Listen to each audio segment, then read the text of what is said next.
আজকে আমরা শিখব যে কিভাবে ফ্রন্ট পার্টের গ্রেডিং ব্যাক পার্টে বসাইতে হয় সেই কাজগুলো আজকে আমরা শিখব। তো এখানে দেখেন এর আগের পর্বে কিন্তু আমরা কিন্তু ফ্রন্ট পার্টের টোটাল গ্রেডিং কিন্তু শেষ করছি।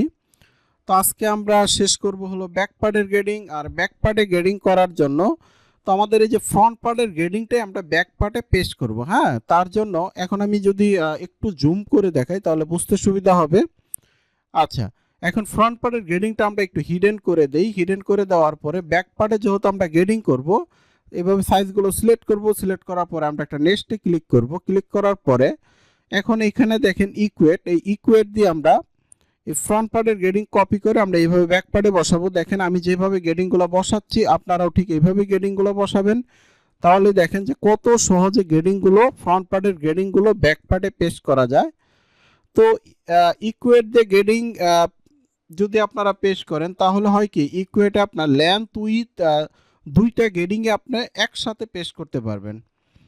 কারণ এই কারণে বলি যে আপনারা ইকুয়েট দিয়ে গ্রেডিংগুলো পেশ করবেন। তো দেখেন আমার কিন্তু ফ্রন্ট পার্টের গ্রেডিং ব্যাক পার্টে পেশ করার কাজ কিন্তু আমার শেষ। এখন এখানে শুধুমাত্র বাকি আছে হলো ব্যাক নেক ড্রপের একটা গ্রেডিং আছে। দেখেন এই গ্রেডিংটা কিন্তু আমাদের এখন বাকি আছে। আমি যদি একটু মেজারমেন্টটা চেক দিই তাহলে দেখতে পারবো এইখানে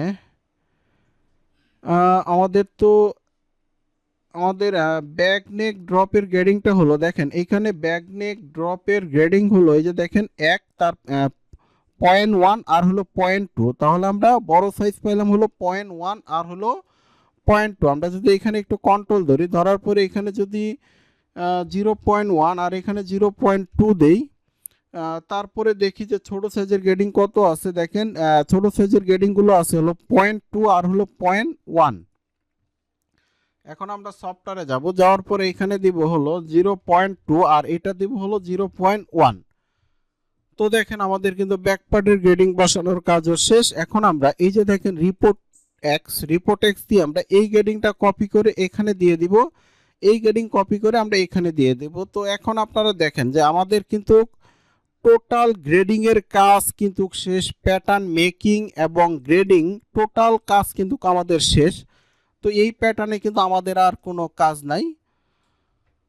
তো আমি আপনাদেরকে একটা কথা সবসময় বারবার বলি যে আপনারা অবশ্যই ভিডিওগুলো মনোযোগ সহকারে দেখবেন এবং অবশ্যই প্রচুর পরিমাণে চর্চা করবেন, তাহলে আপনারা অল্প সময়ের ভিতরে প্যাটার্নের কাজ শিখতে পারবেন। তো ঠিক আছে, এই প্যাটার্নের কাজ তো আমাদের নাই। আমরা যদি একটু স্টাইলিং পিকচারটা আপনাদেরকে দেখাই, দেখেন এই ট্যান্টপের প্যাটার্নটা কত সহজে একটা ট্যান্টপের প্যাটার্ন মেক করা যায়, সেই কাজগুলোই কিন্তু আমি আপনাদেরকে দেখানোর চেষ্টা করছি। তো এই কারণে বলি যে আপনারা অবশ্যই মনোযোগ সহকারে ভিডিওগুলো দেখবেন, তাহলে আপনারা বুঝতে পারবেন যে কত সহজে একটা প্যাটার্ন মেক করা যায়। তো ঠিক আছে, সবাই ভালো থাকবেন।